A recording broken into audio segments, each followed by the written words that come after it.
Loss comes in many forms, and usually in unexpected ways.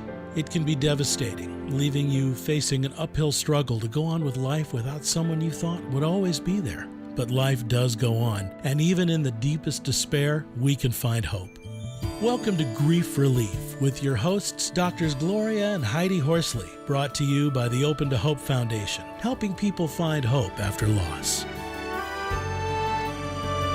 And now here's Dr. Gloria and Dr. Heidi.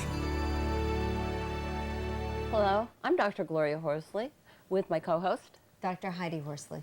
Well, Heidi, we've had a special award, and I'm excited about it, and it's our studio audience and our people out in the community who've made that possible for us. And we won a Hometown Media Award for the Best Educational Series. Well, like you said, Mom, we won a national award, and it really is, like my mother said, our guests, like the guests we're having on today, that are the reason that we won this award.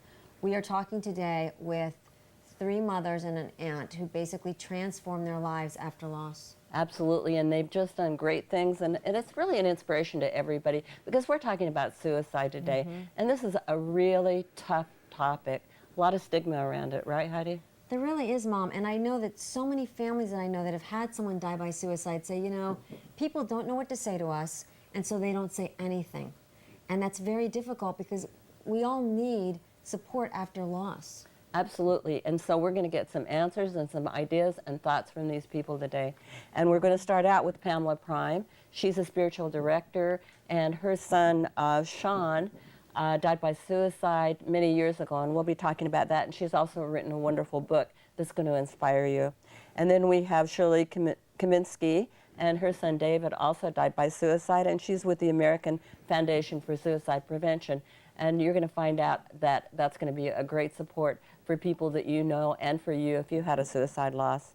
And then we're going to hear from, do you want to talk about the sisters, Heidi? Because I know sisters are important to you. Sure, they are, and it's exciting to see them both here together. Sue Liddell and Ruth Ward. Ruth's son Nathan died by suicide, and she is here today with her sister Sue, who does life quilts, and we will see some of those, and they're fabulous. Absolutely, really neat. And we brought a few little teddy bears, and I know our guest Pamela Prime brought some of hers, where we took Scotty's clothes and Pamela's took her son's clothes and made some little teddy bears out of them. So we'll show that and a life quilt. So that should be great. Well, let's start out with Pamela Prime, our spiritual director. Welcome to the show, Pamela. Hi, Thank Pamela. you. Lovely to be here. So great to have you on. Katie. Tell us a little bit about Sean and how long ago did he die? He actually died 34 years ago, a very long time. He was 16. Wow. Yeah. Very sad. Well, you know, you want to give people your condolences, but also I want to say to you that you're just an inspiration, and talk about what you've learned through this experience for those folks that are out there that have had a suicide. Well, I think that one of the things that I have learned is a great deal of compassion. And I always say compassion is a hard-won gift. But I have a great awareness for people who suffer suicide in their families. I've also, I think, learned that things that are tragic in our lives bring us to new levels of spiritual growth and really even joy. There's nothing that's happened in my life that I feel at this point in my life isn't a gift. I would never want to have had Sean die, but his death really enlightened me in many ways. Now you've written a book, right? I have. Yeah, can you tell us a little bit about that? Because Heidi and I know a little bit about it because we had her on our radio show, right, Heidi? Right, and I love the title. Yeah. Yeah, tell us your title. When the moon is dark, we can see the stars. And now, how did you get that title? That title really came as a gift. And it seemed to be right because it said so much about the experience of being in a very dark place and coming into the light. Yeah, it's an incredibly dark place, and we know for people it is such a dark place, Pamela. How long did it take you to even see any light? Do you know? Do you remember? I mean, it's been some time. Well, I will tell you that just probably even 6 weeks after he died, I was driving to town. I don't even think it was 6 weeks. And I suddenly started to sing. Wow. And I literally stopped the car and said, this is amazing that I'm singing. But there was suddenly some awareness that life was going to be bright again. And so it slowly my life began to come together. But I cried for months, many months. Heidi, you wondering a little bit about the siblings? Because she had some kids, other kids besides Sean. Yeah, that's a really good question. And what did you see with your kids, and how did you help them? It's really hard for parents, I think, because here you are grieving the loss of your child, but then you've got children, surviving children, that you have to think about how are they grieving and how can I help them? And that's a very hard thing to do. And I'm not sure I did it as well as I would like to have done it. Oh my gosh, I've got to stop for a minute. Heidi, how many times do I tell you that I was not a good mother after Scott died? Well, you know, I work a lot with siblings, and I hear parents constantly say we weren't good enough parents. We weren't there enough for our parents, and I've got to tell you, the siblings that I worked with, and it's been thousands, have always said, you know, our parents did the best that they can. Oh, They did the best that they could, that's given right. what they were going through. We did. Yeah. That's really true. We did, but you certainly don't feel like you were that good, right? Well, I wonder how I could really have been. You know, they were Right. crying, I was crying, and we all did the best we could. And I Right. must say that my children, I have 3 children that are living, and they're very healthy and productive kids and are happily married. So I'm thrilled with that. And I can't take credit for it, but it brings me a lot of joy. Now, are they close to each other? Very close to each other. See, I think that's interesting because Heidi and her sisters are very close, and I think when you've had this profound loss, Yeah. there's something to it. I don't know. What's your thought? Well, there is a lot of research, and we won't get that into it, but it talks about how we do, as bereaved siblings, appreciate life more and appreciate relationships more, and in many ways are more mature, and we're more able to handle adversity and to help others. Oh, I think that's As absolutely you know, true. bereaved parents are the same way. Yeah. You know, I just wanted to quickly, talk a little bit about the stigma of suicide, though. You know, Heidi and Scott was killed in an automobile accident, and what's your thought about the stigma, quickly? Oh, I think it's there, but I think it's today. I think it's more in the minds of the parents whose child has committed suicide, because I think most people don't automatically think, well, you didn't raise a healthy son, or you weren't kind to him, or you did something wrong. I don't think that's really happening as it was in the past. But I do think that we as parents have to go through that period of time where we allow ourselves to feel the guilt and to feel the shame around having a child commit, or even a spouse commit suicide. You know, that's interesting because you do feel ashamed too. My son was in an automobile accident, and I felt like I could have taken care of him better. Well, Pamela, I want to thank you for being on the show, and we're going to have Shirley Kaminsky come in, and please stay with us. Thank you. And we'll take some questions from our fabulous studio audience too. So Shirley Kaminsky is going to come on the show, and of course, Heidi, you know, I always like nurses, and Shirley's a nurse. And since you're a nurse, you guys have that in common. Right. I was saying when I asked her to come on the show, I said, she told me she was a nurse, and I said, nurses rule. So we are going to see a rollout from the American Foundation for Suicide Prevention that she is on the board of, and then we'll bring Shirley in. Wonderful. I love the Okay. organization. Yep. So we're getting ready It's for the staged in the volunteers. dark. Okay. Hidden. Secret. We can change that.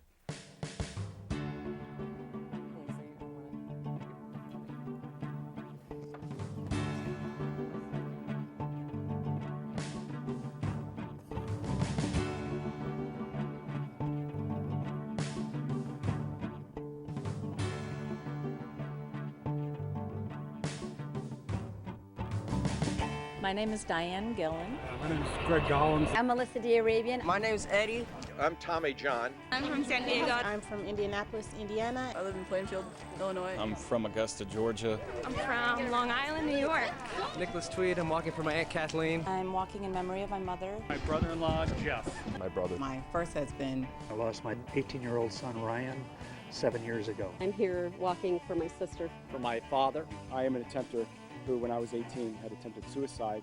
This year, I realized that I suffer with depression. I was 20 when my mom died from suicide.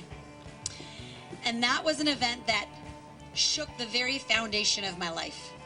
We're given an opportunity to share and take what we've learned and help others. This is one way that we keep his memory alive. The fact that we're sharing a story, you're now part of me, and I want to be part of you. In hundreds of cities across the country, we walk together, breaking down the barriers that have kept suicide in the dark for too long, and raising millions for research, education, outreach, and support. We're here today because we want to make a difference. To support the cause. I want to spread awareness. Put a face with a number. You can help. With the American Foundation for Suicide Prevention, you can help bring the issue of suicide out of the darkness. If you have been touched by suicide, if you struggle, or if you just want to help, you should join us. Support AFSP and the Out of the Darkness community walks. This past Tuesday would have been my dad's 46th birthday. Jane was a wonderful light of a person, and we miss her very much, but we're happy to be walking in her honor today. Today we bring hope. We bring hope for ourselves, if we've lost a loved one to suicide, if we've struggled personally, and we bring hope for a community that one day we will create a world without suicide.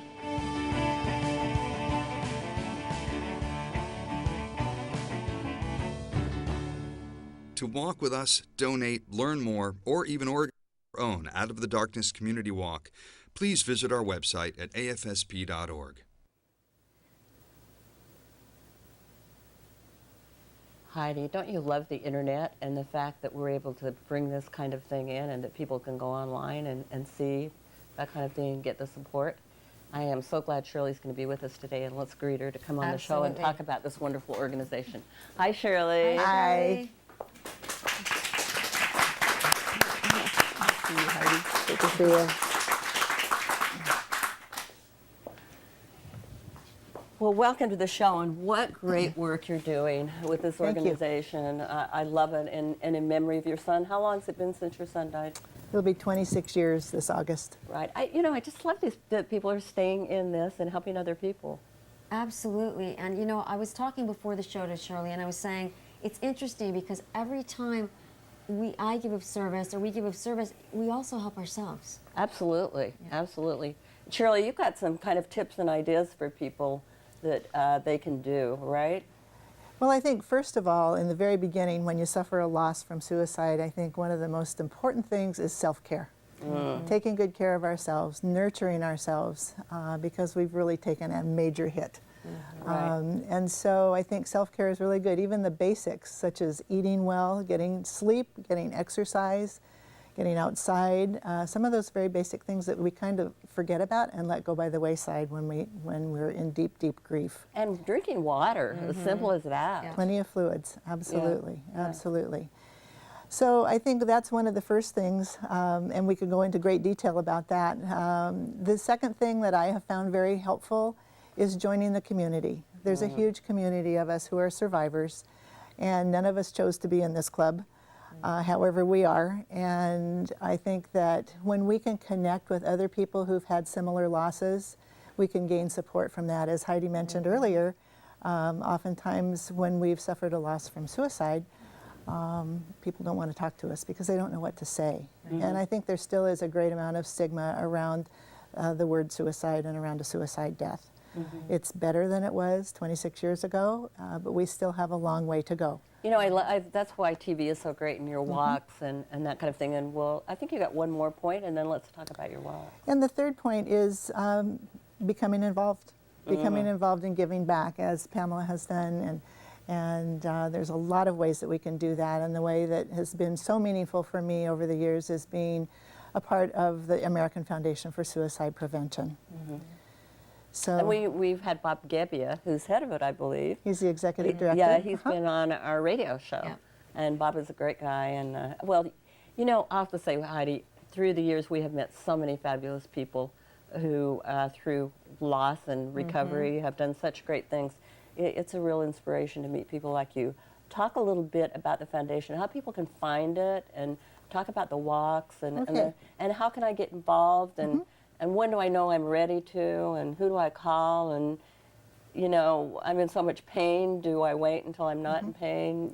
Are there sibling things? There are just so many. Well, the readiness, I think, is a very individual thing, and I'm a big proponent of people having therapy and individual counseling. I needed that myself for long over a year after my son died, and And I think, again, it's an individual thing, but our general recommendation from the foundation is that people don't get really actively involved in some of our programs until they're about 2 years past their loss. Now, that having been said, people can participate in the community walks as soon as they feel they're ready. Yeah. We have the community walks, which you saw the video about. And I love the name, Out of Darkness. Out of the darkness into the light. And yeah, really nice. That started with a signature overnight walk where we walked all night long in 2002 in Washington, D.C., and that was the first overnight. I participated in that walk with my daughter, and that's how I found out about AFSP, and I've been involved with them ever since. I'm one of the founding members of the San Francisco chapter of AFSP.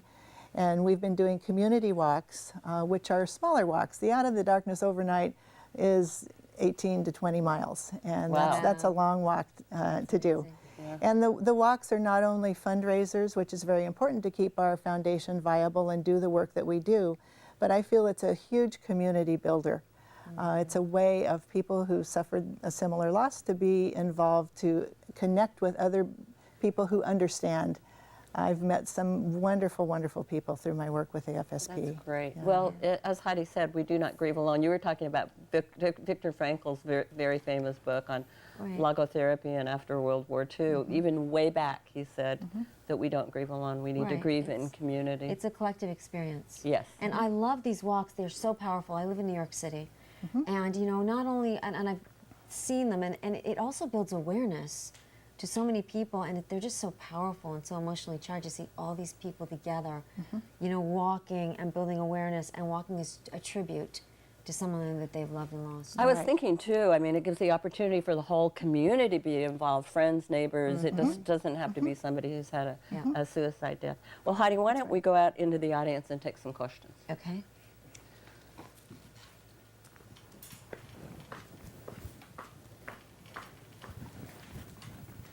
Okay, hello, and your name? Dave Kirkpatrick. And we've heard really touching stories about the loss of a son or a brother. Are males more likely to take their own life than females? Yes, they are. Statistically, it shows that more males do take their lives than females, and more females attempt to take their lives. However, there's more and more females that are using more lethal means now, and so that number is rising with females. Thank you. Thank you.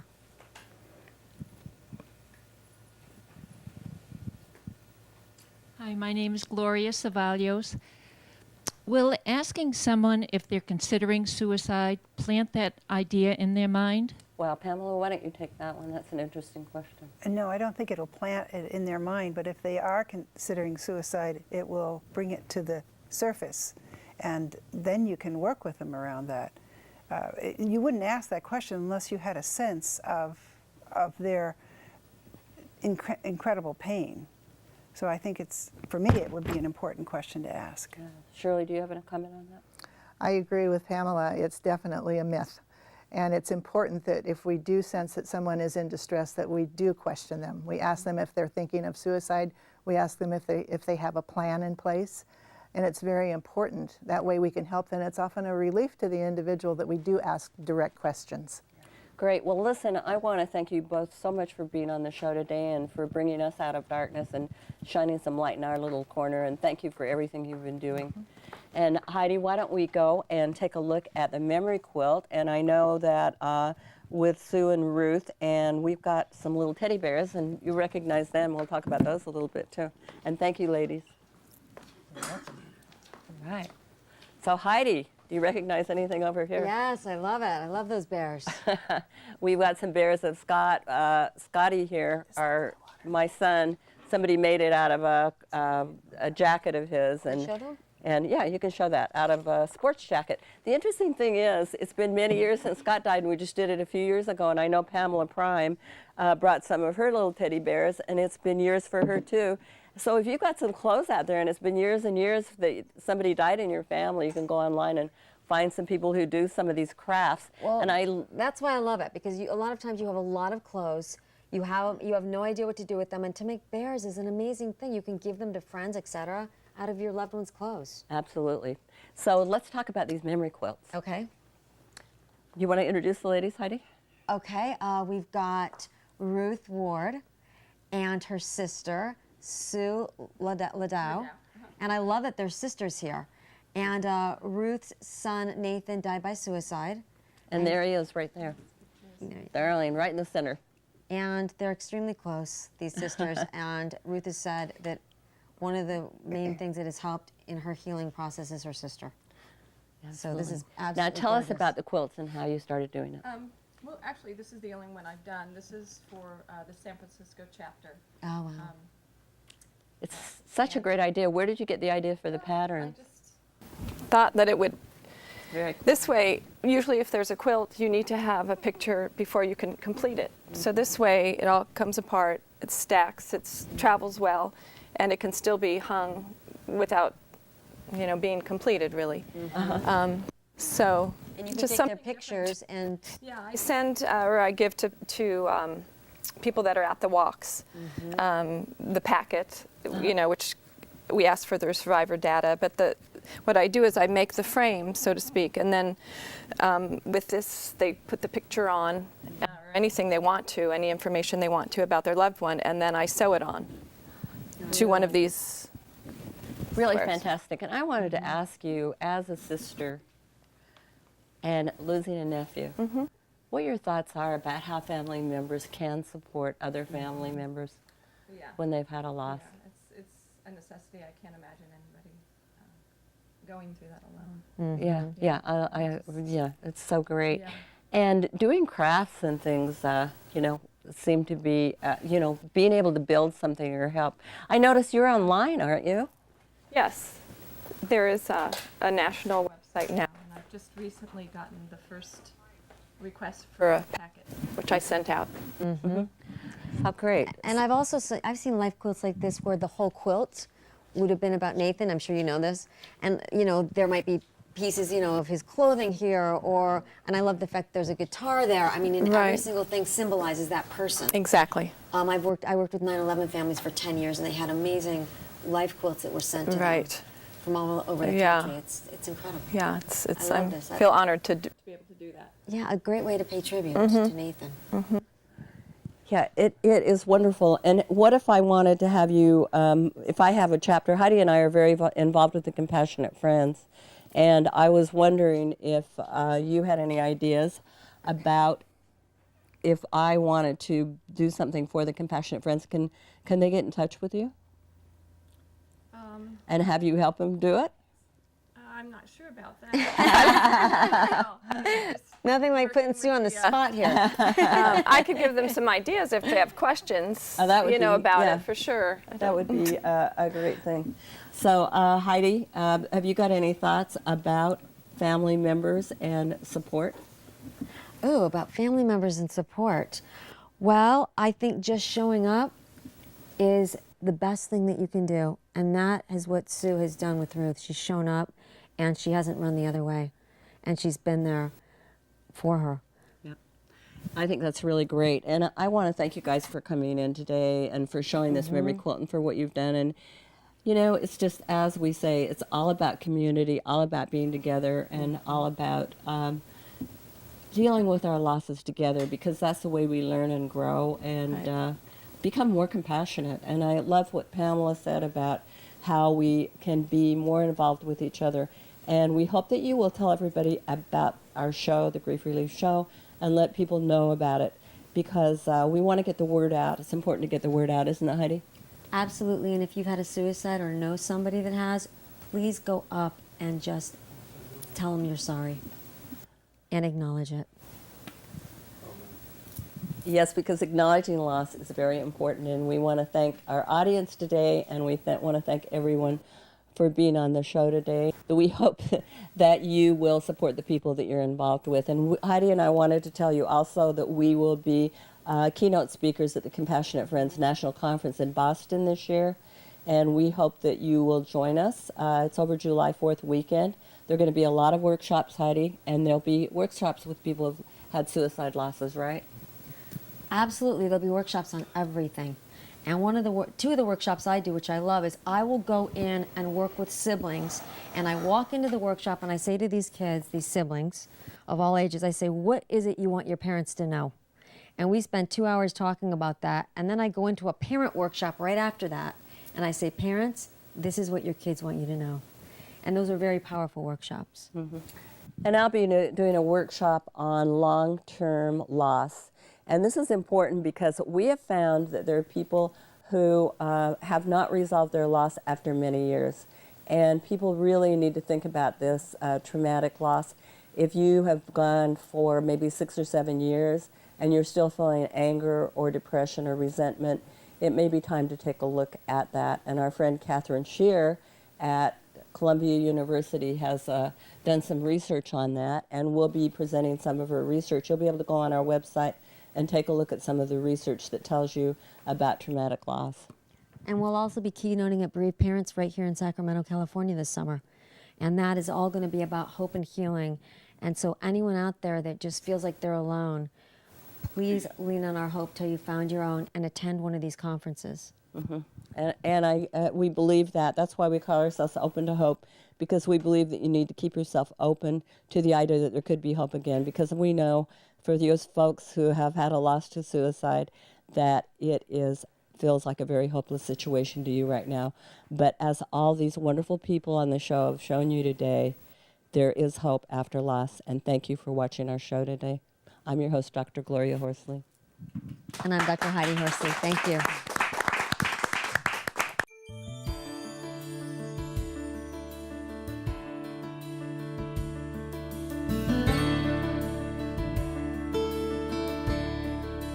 This has been Grief Relief, hosted by the mother-daughter team of Dr. Gloria and Dr. Heidi Horsley. This show's been brought to you by the Open to Hope Foundation, helping people find hope after loss. Be sure to visit Dr. Gloria and Dr. Heidi at opentohope.com, where you can listen to radio programs, watch past episodes of Grief Relief, read articles, and view books. You can also join them on Twitter and Facebook and put your events on their international calendar. Thanks for watching, and remember, others have been there and made it, and you can too.